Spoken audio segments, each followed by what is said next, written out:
ఇక్కడ చూస్తున్నాం మనం, ఇది ఉద్దేహాల్లో ఒక ఆటోలో రేషన్ బియ్యం అక్రమంగా తరలిస్తున్న దృశ్యం.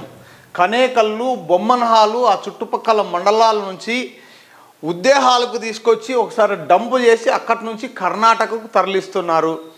మనం రెడ్ హ్యాండెడ్గా పట్టుకొని అక్కడున్న ఆటో డ్రైవర్ని విచారిస్తే జయమ్మ అనే ఆమె కళ్యాణదుర్గానికి సంబంధించిన వ్యక్తి. ఈమె పైన ఇంతకుముందు వైసీపీ ప్రభుత్వంలో కూడా ఈమె ఈ రేషన్ బియ్యం దందా నడిపించింది.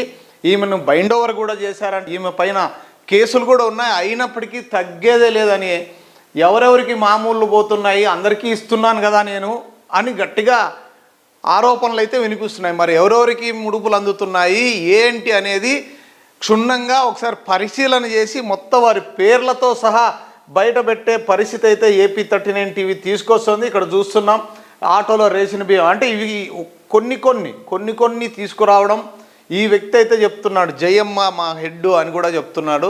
ఆ జయమ్మ ఎవరు, ఏంటి, ఎక్కడి నుంచి తీసుకొస్తుంది, ఎన్ని రూపాయలతో తీసుకొచ్చి ఎన్ని రూపాయలకు అమ్ముతున్నారు. దీనిలో చూడండి తూకం వేసేవి చాలామంది. ఇది ఒక ఆటోనే కాదు, ఈ విధంగా చాలా మండలానికి 2-3 ఆటోలు పెట్టి కూలీలను పెట్టి వాళ్ళకి సపరేట్గా డబ్బులు ఇచ్చి ఇవన్నీ అక్కడక్కడ డంపు చేసి ఇక్కడ నుంచి ఐచర్ ద్వారా కర్ణాటకకు తరలిస్తున్నారు. ఎక్కువ రూపాయలకు అమ్ముకుంటున్నారు.